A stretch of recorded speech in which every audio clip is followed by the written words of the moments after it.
Peace and blessings to you. My name is Oubria, and I'm here with a timeless tarot message, tarot and scripture, because I use both. I also have some oracle cards here, so it's just a message. It's just whatever. It's a message, okay? Message for the collective. Whenever you watch this message, it's timeless. So whenever you watch it, it is going to be for you or for your situation, okay? So even if you don't watch this until a year from now, it's meant for you, okay? There's so much healing energy in this message. We have the Six of Swords to the Eight of Wands to the Knight of Cups. For those of you who study with me, who really know tarot, you would understand that there is magician energy in the Six of Swords and the Eight of Wands, because magician is Mercury, and Six of Swords is Mercury in Aquarius. Eight of Wands is Mercury in Sagittarius. We actually, in terms of time, when I'm recording this message on March 2nd, 2021, I think we might still actually be in Mercury in Aquarius, but it's going to go into Pisces soon. Anyway, I'm saying all that to say, if you're watching this message right now, or if you're watching it later, whenever is now for you, you have just come out of a difficult time, okay? And I feel like you've in order to come out of this difficult time that you came out of, you really had to change your mind about some things. You had to start speaking life over yourself, like that gospel song says. Sometimes you have to encourage yourself. Sometimes you have to speak victory during the test. So it's that kind of energy, right? Like when you were in the midst of the storm, you literally had to, oh, I'm hearing the other song. I told the storm. Yes, yes. Y'all had to tell the storm. Okay, because remember the Six of Swords is about somebody being in a boat, and they're kind of caught between stormy, like rough waters and smooth waters, and there is somebody on the boat behind them just kind of gently switching the boat to the smooth waters. Okay, well, that somebody is the magician. So you may have so what we have to remember, with tarot, oracle cards, whatever, is when you see magician, you have to recognize that that's you, that's your own personal power. So I feel like you're coming out of a situation where you maybe have really, and I'm speaking to myself when I say this, you really waited for somebody to rescue you. Like you really needed for somebody to save you. And you got greatly disappointed and sad when you realized there wasn't nobody fucking coming. That's such a sad time when you realize nobody's coming. Like nobody gives a shit. Nobody's gonna help you. Everybody's in the midst of their own personal storm. Everybody's dealing with their own stuff. Like nobody's coming to save you, and you have to save yourself. But it's such a amazing moment when you go from being disappointed and sad about the fact that you have to save yourself to being proud and amazed to realize that you can. And the way that process starts is through speaking life over yourself and speaking positive affirmations and saying, no weapon formed against me shall prosper. For the Lord gave me a spirit of power, love, and a strong mind. Greater is he who is in me than he who is in the world. I can do all things through Christ who strengthens me. Whatever it is, whether it's a Bible affirmation or whatever sort of affirmation that it is that you use, you had to start speaking life into yourself. And that's really magical when that happens, because it's Mercury in Aquarius is the sign of friendship. So it's realizing that you are your own friend, that you can be your best friend, and that you can also be your worst enemy, depending on what you say to yourself in your head.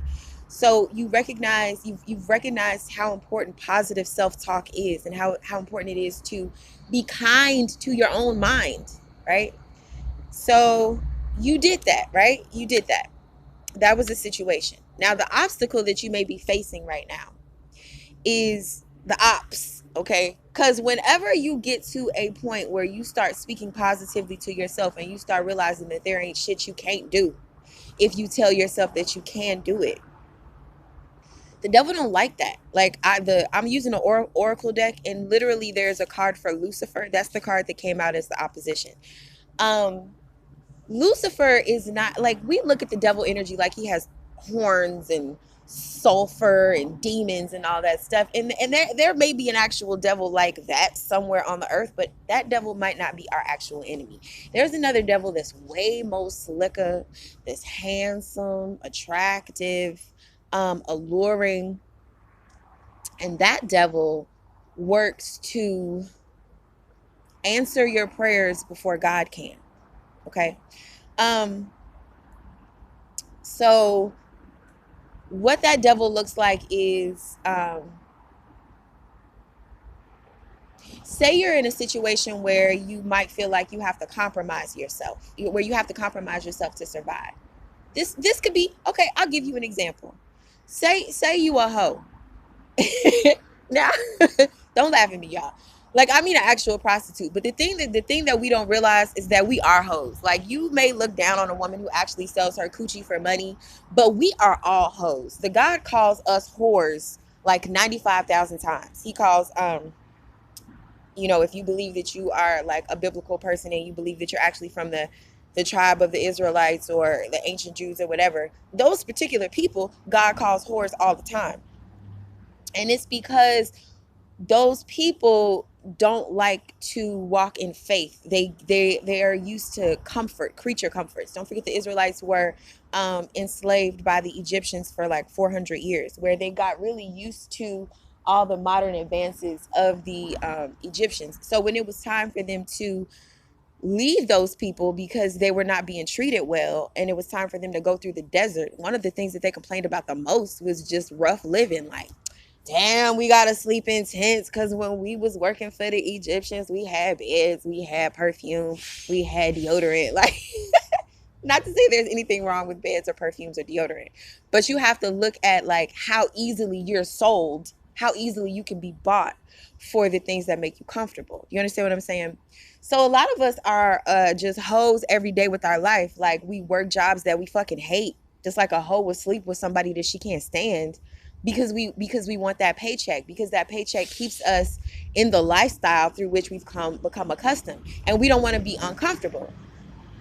A lot of times when the Most High is calling you forward into something, like when God has a purpose for you, the very first thing that you're going to have to experience is discomfort, because God requires a sacrifice before he blesses you. And that's just what it is. The devil does not really require sacrifices, though. Or I will say the devil requires sacrifices, but he wants your soul. So you're not really going to realize what you're sacrificing until it's too late. The devil is banking on you being a dumbass.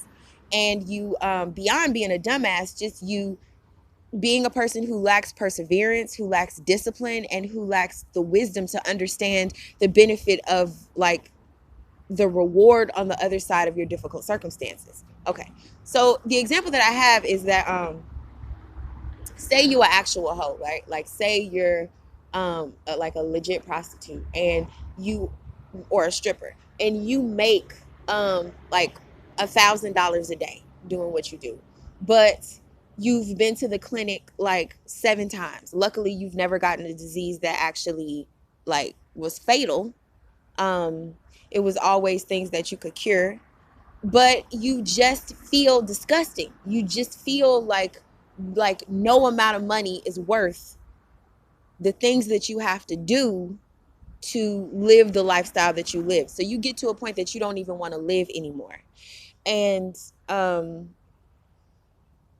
what you realize is that nobody, like, you realize that life is not Pretty Woman. Okay, Richard Gere is not going to ride up in his car and find you so beautiful that he provides a life for you where you can get off the streets, right? That's the Six of Swords energy, where you realize that you have to save yourself. So the first thing that you have to start telling yourself is that you're better than this. You're worth more than this. You deserve better than this. You start being your own best friend. You know what I'm saying?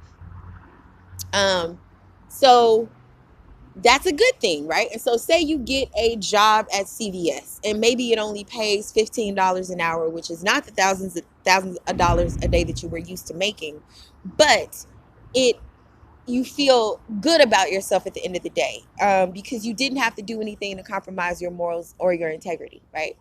Now, say while you work in your good CVS job, somebody comes in who is a pimp, but is like a higher class pimp. Basically, it's like the rescue that you wanted when you were out there being a prostitute, like that one big score. Okay. Say it appears to you after you've already convinced yourself that you don't even need that because you've saved yourself. Now in this person walks, right? And he says, oh my God, you are so beautiful. You do not need to be working at CVS. Why don't you come and be a high class escort for me? And instead of making $1,000 a night sleeping with 10 niggas, you can make $10,000 a night sleeping with one. See what I'm saying? Um, so then you're faced with asking yourself, well, what is your real price? And all those things that you built up in your mind, like, well, um, I don't have to do this anymore, and I'm better than this. And it's like you were better than this at $1,000 a day, but are you better than this at $10,000 a day? If somebody walks in and offers you $500,000 a year to just live with them and give your body to them whenever they want, are you better than that? Do you know what I mean? It's like the devil is always going to test your price. That's that devil energy. Whenever you in your life walk away from something because you've decided that you can't do this anymore because you don't like the way it feels, the devil is always going to come test you with exactly what you wanted, what you were looking for that would not come. Now they're going to present it. Okay. So that's going to be our obstacle. Whenever you watch this video, I guarantee you that you've just lifted yourself out of a situation. And so whatever hardship is on the other side of the situation that you lifted yourself out of, you're more than willing to pay the price for that sacrifice because it feels clean. Whereas whatever money you were making or whatever situation you were in that was maybe more comfortable, it felt dirty. Okay, so now you have to prepare yourself for a bigger, better, badder offer that would have knocked your socks off in your previous incarnation, right? Because you've probably been born again. And I'm not saying that in a religious context. I just mean you a new motherfucker. You know what I'm saying? Like you've been born again. So whenever you've been born again, the only way to for sure know that you're a different person is to be tested and presented with an offer that the old you would have jumped at, but that the new you has to turn down. And that is how you say to God, I really am different. So bring me my new shit. Okay. so, um, so the solution is going to be just to recognize it's almost like you have to continue to love yourself and you have to continue to know what love is. Love is not compromise. Love is sacrifice. Do you understand what I'm saying? Love would never ask you to compromise yourself. Love will always understand that if you turn down something, it's because it doesn't feel good to you anymore. And love is going to respect that. So if there's anybody who comes into your life who tries to convince you that you need to go back into your old circumstances, and they're going to try to do it with love, right? They're going to tell you you deserve better than this. You deserve wealth, honor, riches, glory, all these things that I could give you. But you know that the price that you would have to pay for that is something that you don't like. But they're going to try to convince you that your standards are too high. They're going to try to convince you that your ideals, your new ideals for yourself is unrealistic, right? Girl, you ain't never gonna buy no house working at CVS. But if you, it literally is just like okay, I'm about to say how old I am by giving this reference. Some of y'all know what I'm talking about. Some of y'all don't. But if y'all have ever seen the movie Players Club with Lisa Ray, Jamie Foxx, Bernie Mac, Adele Givens, y'all, and I forget the name of this chick, Monica. I think Monica Calhoun. I think that's her name. Anyway, she was a stripper and she got her butt beat. And so by the end of the movie, she's not a stripper no more, because she got gang rapes, right? Trying to strip for a private party. And so at the end of the movie, she's selling shoes. And then these strippers come in, these new strippers, these new hoes, okay, who have not yet experienced the pitfalls of the life that they're promoting. And they tell her, like, girl, I would never be in here selling no damn shoes. You know what I'm saying? Cause I make that money. I don't let that money, or what did they say? well, whatever. There was a phrase in the movie, make the money, don't let the money make you. But so the girl whose face is all beat up, she used to feel the same way. It used to be no amount of money that you could pay her to sell shoes, but it was a certain amount of money that you could pay her to get rates, which don't make a lick of sense. And she realized that shit didn't make a lick of sense, and so she got out of that life. And now these other girls are in there bragging like, "Oh, girl, because we made $500 last night, and we could afford all these things." And the girl selling the shoes, she's only making maybe like, I mean, this was back in the 90s, so maybe she was making like $9 an hour, not 15. The point is, she was smart enough to know that there was no amount of money that you could pay her to go back into that life. You understand what I'm saying? That's the knowingness that you need to be walking with now as you go forward into your new life, your new choices, your new decisions, whatever it is. um you need to know that there's no amount of money, there's no offer that somebody could give you to go back into what doesn't feel good, because the awareness that you came to back when nobody saved you is that you are priceless. That's the knowing that you now live with. And so you have to keep moving with that knowing. That way, when the devil comes to try to buy you, there is no price that he can pay.